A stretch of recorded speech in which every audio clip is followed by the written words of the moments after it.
Zags got dudes. We're going to talk Emmanuel Innocenti, the newest Gonzaga Bulldog, a transfer from Tarleton State with 3 years of eligibility, who will be Mark Few's next great developmental success story.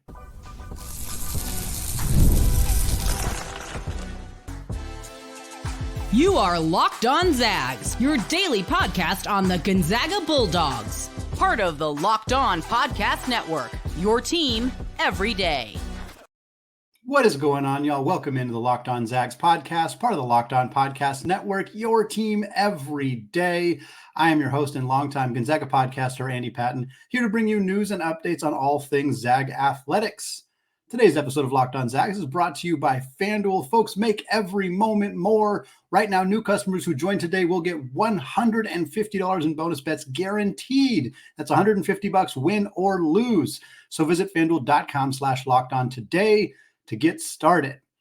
Folks, it is a fun, wild, and wacky, yes, that is a pun intended, week for the Gonzaga Bulldogs. You have two new schools joining the conference out of the WAC. You also have a transfer coming in from the WAC in Emmanuel Innocenti out of Tarleton State. We're going to talk about him, his fit on next year's roster. We're also going to talk about what this might mean for Gonzaga's pursuit of Colgate transfer guard Braden Smith, as well as Michael Ajayi, who is currently in the NBA draft combine. We're going to talk about Ajayi's performance so far at the combine, whether Gonzaga's additions of Innocenti and Battle could be an indication that they're concerned about Michael Ajayi staying in that draft process. We're going to close today's show talking about the date being set for Gonzaga's matchup with the Kentucky Wildcats next year. Talk a little bit about what that means now that Mark Pope is taking over as the head coach in Lexington. Fun-filled episode here today of Locked On Zags. We'll start with the newest edition.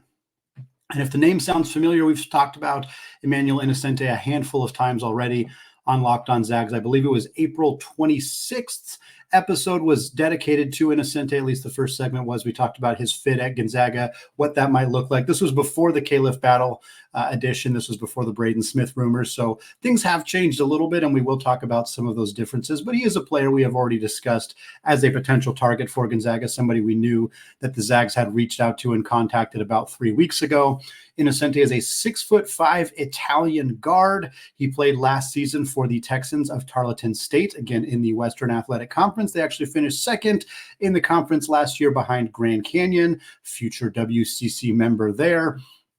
Innocenti's numbers aren't going to pop off the page as a freshman, but a quick look at them gives an indication of his versatility and kind of what he brings to the table for this Tarleton State team last year and what he will bring to the table at Gonzaga. Last year as a freshman, he played 35 games, starting 33 of them, and played about 32 minutes a night. He was a big-time night in and night out contributor for the Texans. He averaged 6.6 points, 6.4 rebounds. So not, again, like I said, not overwhelming statistical performances from the true freshman last year. But he did average 2.9 assists and 1.7 steals. He led the team in assists he was not the team's point guard, but he led them in assists. He led the team in steals. He was tied for the team lead. He was second on the team in rebounds. That is versatility right there.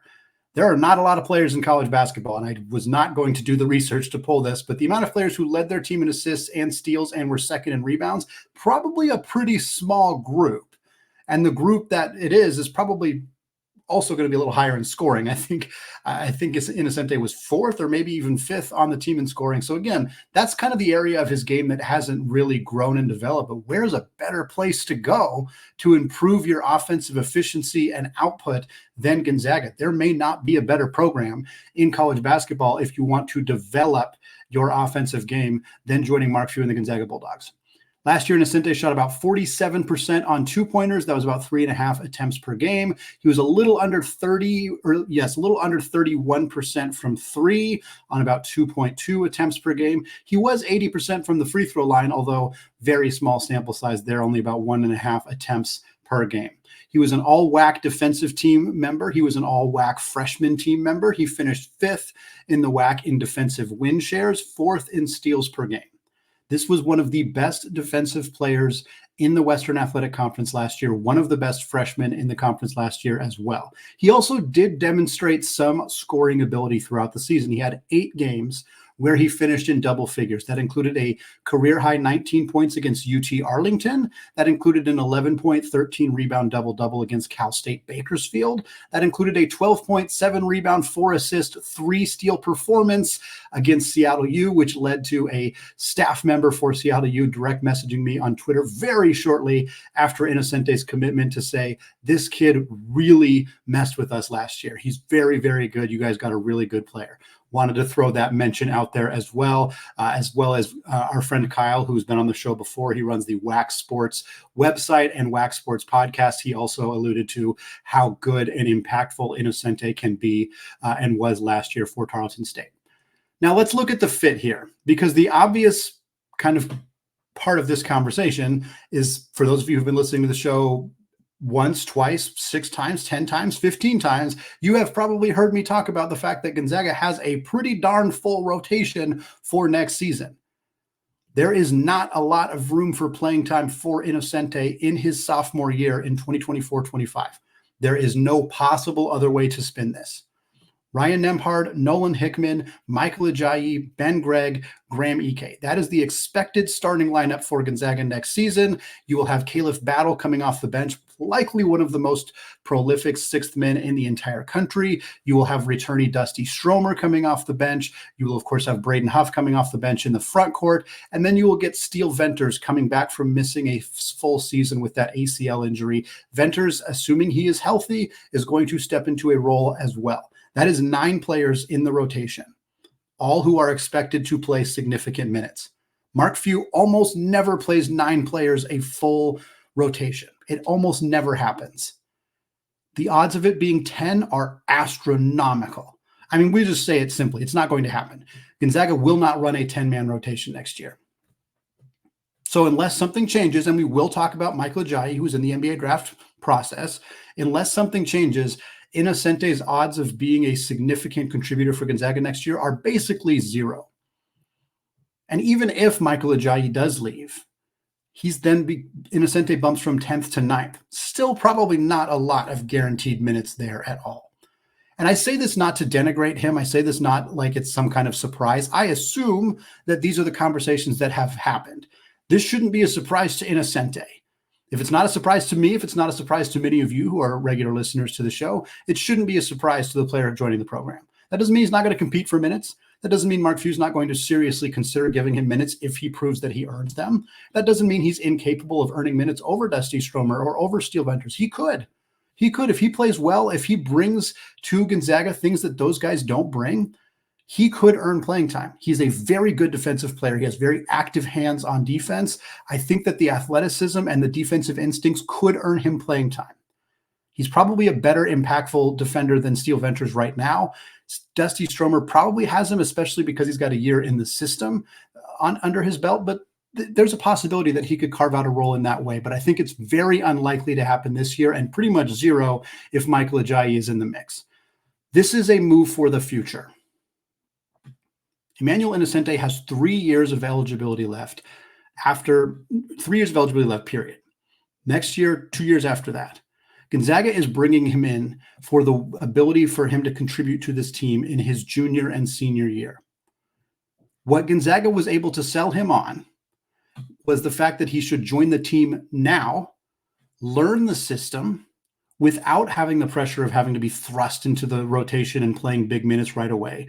Learn the system, learn from the guards in front of you like Nembhard and Hickman and Battle, who will all be gone after this year. Ajayi, if he comes back, will be gone after this year as well.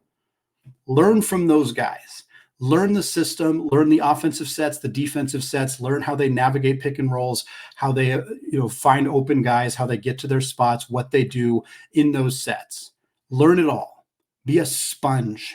And also, be on a team that's going to legitimately contend for a national championship. There's a lot of selling points to coming to Gonzaga right now. And yes, other programs who were recruiting him certainly could have offered him more playing time. Grand Canyon was in the mix. St. Mary's was in the mix. I know there are others that I'm not remembering right now, but every other program that was in the mix had more playing time available to him than Gonzaga, guaranteed. And he chose to come to Gonzaga with that knowledge in mind because of his ability to impact this team, not this upcoming season, but the year after that. We will talk more about Innocenti. I do want to briefly mention Braden Smith. Not that Braden Smith, not the one from Purdue, the one from Colgate. We've talked about him a few times. Seattle Prep, spent the last 2 years at Colgate. Very productive player in college basketball for the last 2 seasons. He is reportedly visiting Gonzaga. And the report is that that's still happening, even after the Zags add Emmanuel Innocenti. There's also been reports that Braden Smith is considering coming to Gonzaga and redshirting. Folks, that is unbelievably unprecedented in modern college basketball, to willingly leave a program where you are a double-digit per-game scorer, one of the most efficient passers in the country, to come to a school and redshirt. It is not happening in modern college basketball. And I'm not saying it will. It might not, especially with the fact that two-time transfers are it's not even an enforceable rule anymore. If Braden Smith truly wants to come to Gonzaga to be their starting point guard, not this year, but the next year, he could transfer to Cal or Washington and play there for a year and then transfer to Gonzaga after that. My assumption is Gonzaga is trying to pursue him to say, come here and redshirt and learn. Learn from Nembhard, learn from Hickman, be the guy who just pushes everybody in the scout team, and then blossom and be our day one starter in the 2025-26 season. Braden Smith is good enough that a year under his belt in this system, learning it in practices, he could star for Gonzaga in 25-26. And the starting guard next to him might be Emmanuel Innocenti. We're going to keep our eye on the Braden Smith situation. If Gonzaga lands Braden Smith on a red shirt, Innocenti on what's not going to be a red shirt, but a pseudo red shirt season, they retain Michael Ajayi. This team is so unbelievably deep and stacked, not just for this upcoming season, but they have 2 main pieces coming in for after that. Again, we'll talk more about Braden Smith if this does happen, but the fact that it is still in consideration is concrete proof that Gonzaga's ability to recruit and Gonzaga's ability to develop talent is still at such an all-time high that concerns about the new era and is it going to impact Gonzaga, we can start to get ready to put those to bed, because this has been a tremendous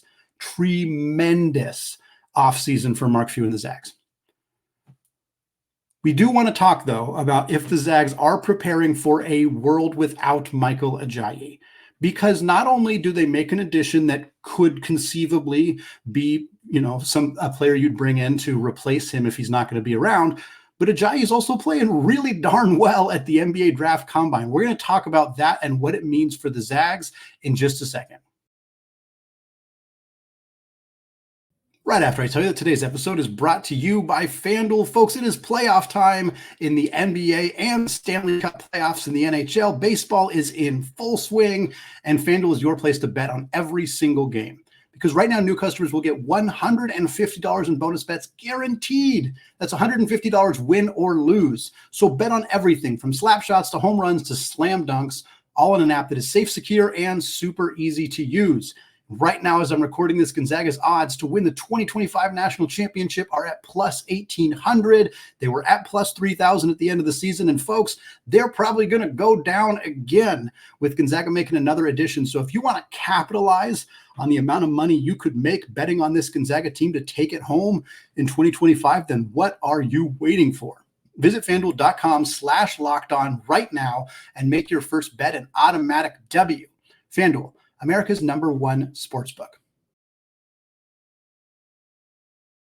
All right, folks, segment 2, still Andy Patton, still Locked On Zags podcast, and we're still talking a bit about Gonzaga's addition of Emmanuel Innocenti, the 6'5" Italian guard transfer from Tarleton State. But we are going to look at what could potentially be the cause for concern with this move. We've seen it commented a handful of times, in some places in direct response to the Innocenti news, which just happened about an hour before I hit the record button. In some cases, it's just been a conversation we've seen on Twitter, on social media, on our Discord channel about Michael Ajayi. Because the only real negative roster thing that could happen outside of course, injuries for this Gonzaga team is if Michael Ajayi stays in the NBA draft process. Technically, players who transfer to Gonzaga, like Michael Ajayi, like Khalif Battle, and now Emmanuel Innocenti, technically those players can they can leave. Like you don't have to re-enter the transfer portal if you've already entered the transfer portal. I don't see any of those guys going anywhere. The only real roster change that could happen negatively for Gonzaga is if Michael Ajayi stays in the NBA draft process. And it is not unreasonable to read the team's recent acquisition of Khalif Battle, to read their pursuit of Braden Smith, and now their commitment from Emmanuel Innocenti, who again is about the same size as Ajayi, sort of plays the wing similar to Ajayi, it is understandable to read those moves as Gonzaga having some level of concern that Ajayi is going to stay in the NBA draft process. He has continued to keep his options open. The majority of people who follow the combine, who follow the draft, there's not a lot of people talking about Ajayi as a second round pick at this point. He doesn't come up a lot in those, like, who are the 50-50 players who haven't made their minds up? Hunter Salas frequently is in those conversations. There are a handful of other players who it's like, is he going to come back? Is he going to stay? Caleb Love for Arizona is in those conversations. There's a few others out there as well. JT Toppin from New Mexico is a big one, but Ajayi doesn't show up on those lists primarily because I think everybody assumes he's going to come to Gonzaga. But he has played 2 scrimmages so far as I record this at the NBA Draft Combine, and both of them were very solid. His first one, efficiency it wasn't great. He had 9 points, 7 boards, 4 assists, and 2 steals in 18 minutes. But he did shoot 4 of 10 from the field and 1 of 5 from 3. So in his first scrimmage opportunity, the outside shooting, which I think is a big key for Ajayi in terms of being able to put himself in the conversation to be drafted this season, the 3-point shooting has to be great. 1 of 5 in his first game, definitely not going to help. But he was plus 15 in the plus minus spot, which was second on the team in that first scrimmage. In his second scrimmage, Ajayi was even better. 14 points, 7 rebounds. He did have 3 fouls and a turnover in about 18 minutes a game, but he was 5 of 7 from the field. Crucially, he was 2 of 3 from 3. He was also 2 of 3 from the free throw line. He led his team in points in that second game. He led the team and all players on both teams in rebounds with 7, and he was plus 6 in a game that his team got waxed. He was, I think, the only player, if I'm not mistaken, who was even positive in plus minus, and he was plus 6 in that one. Measurements came out for the NBA Draft Combine as well. Ajayi came in at 6'5.75". That's without shoes. Most players on Gonzaga's roster are going to measure a little bit. They're going to be about an inch taller, inch and a half taller on the website than they are at the combine. That's pretty typical. Drew Timme was a little bit shorter. Anton Watson was a little bit shorter. It's partly because they get measured in shoes when they get their heights for the roster. So Michael Ajayi being listed at 6'7", but measuring at 6'5.7" in the combine is pretty standard. That's pretty normal. That feels about right. The big thing for Ajayi is that as he's a about 6'6" wing, his wingspan is a little over 7 feet. 7'0.75" to be specific. That's going to get him looks. That's something that scouts wrote down. When they were at the combine, they saw that, they said, ooh, okay. He's a wing. He's got long arms, decent outside shot. That's definitely something they're going to pay attention to. And for the record, if he comes back to Gonzaga, that's really valuable for Gonzaga as well. Having those long arms, it's going to make him more impactful defensively. It's how he's such a valuable rebounder. It's how he averaged 10 boards per game in his first season of Division I basketball with Pepperdine last year. He is a tall, long, athletic player. He came in at about 227 pounds. He had an 11'9" standing reach. That was 4th among small forward prospects at the NBA Draft Combine. So there's a lot to like about what Michael Ajayi has done the last couple of days. And by a lot to like, I mean, if you're an NBA fan, an NBA scout, if you're a Gonzaga fan, some of that stuff could be a little bit concerning. I am not encouraging anybody to panic about this. I still think the odds are very much in the favor of Michael Ajayi returning to Gonzaga. In fact, I think we're trending towards what I think is the best case scenario, which is Michael Ajayi plays really well at the NBA Draft Combine. He turns some heads. He makes a name for himself, something that this young man has been desperately trying to do since he was not recruited out of high school, since he ended up at a junior college for 2 years, since the only Division I school that gave him love after that was Pepperdine. All this young man has ever wanted is to get noticed for how good of a basketball player he is. He is now on a stage where that is happening. But the best case scenario is that happens and he still comes back to Gonzaga. He comes back to Gonzaga invigorated, rejuvenated. He comes back to Gonzaga knowing what he needs to do to put himself in the NBA. And hopefully the things that he needs to do that he is told directly from scouts and GMs and everybody at the combine line up with what Gonzaga wants him to do. Shoot more threes.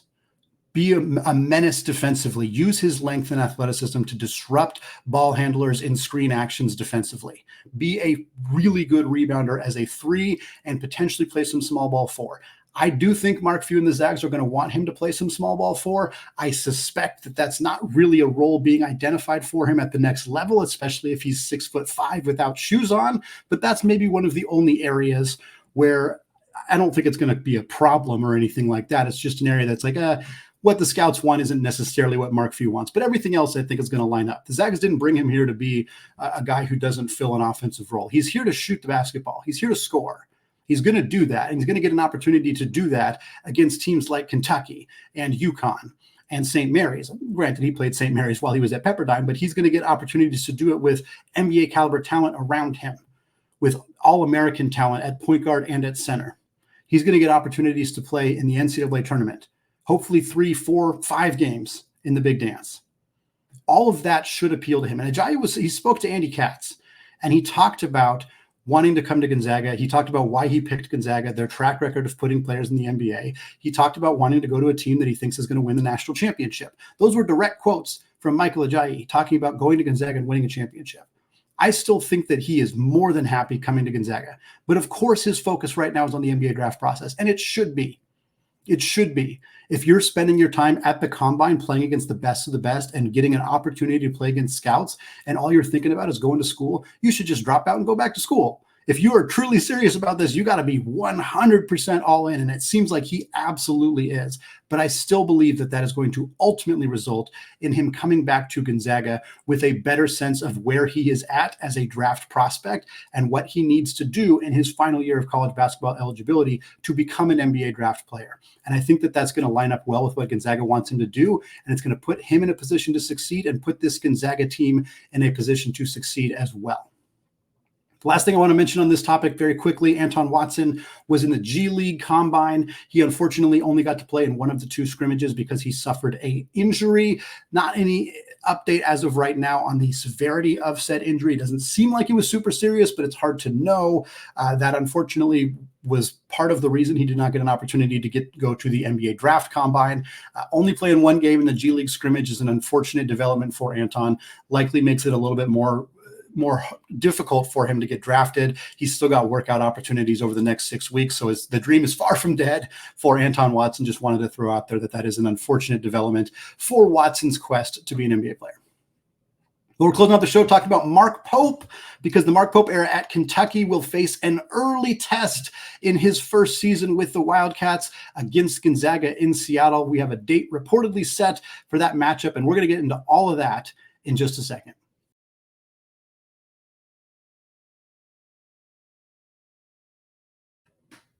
All right, folks, segment 3, still Andy Patton, still Locked On Zags podcast. We're pivoting away from Gonzaga's new roster edition of Emmanuel Innocenti and what it potentially means for Michael Ajayi as he pursues his NBA career in the draft process.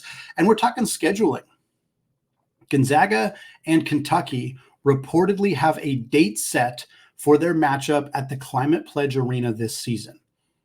The date that we saw from John Rothstein is December 7th, Saturday, December 7th. Incidentally, I've made this joke on the show before, but the Zags always play marquee games around my dad's birthday. My dad's born on December 5th. It is the easiest birthday present in the entire world, as I just continue to get him tickets to marquee Gonzaga games. We went to Las Vegas last year to go see them against USC on December 2nd. A few years ago, we went to the Climate Pledge Arena to see them play Alabama.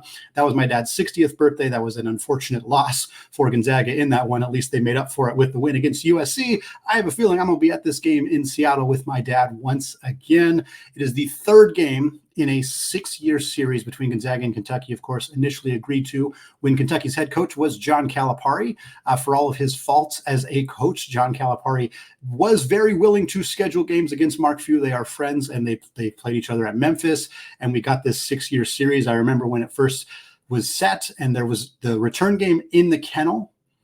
There is one of the 6 games will be played at the McCarthy Athletic Center. It is the last game of the series. And the joke all along was, well, John Calipari is for sure not going to still be the coach of the Kentucky Wildcats when that 6th game rolls around. Turns out he only made it through 2.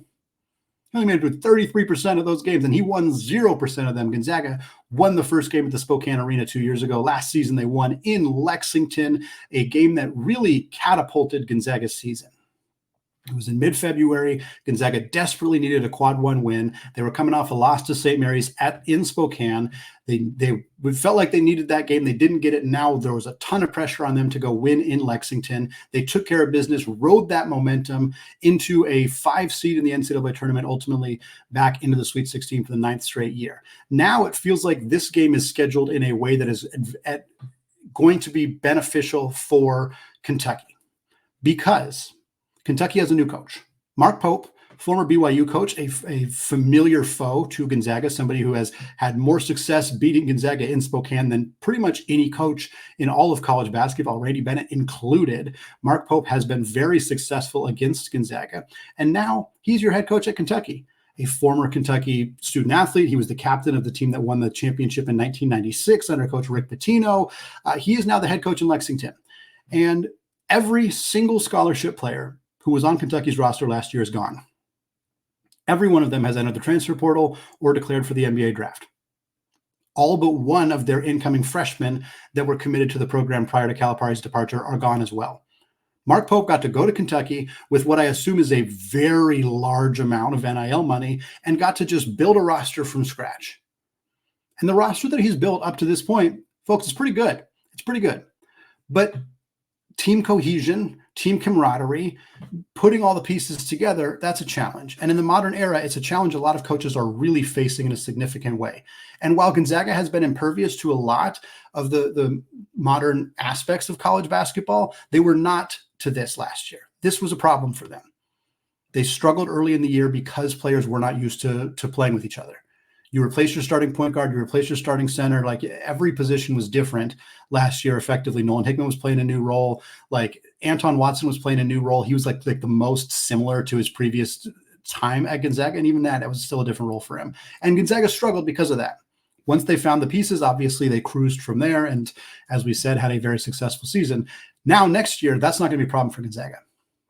They got one starter they're replacing, likely going to be Michael Ajayi at the 3 spot. Everybody else pretty much playing the same role. Hickman, Nembhard, Gregg, Ike, all playing the same role. Huff playing the same role. Stromer pretty much playing the same role. Battle will have to kind of find his adjustment, but I don't think that'll take him that long, because a high-scoring sixth man on a talented team is kind of a role he's already played.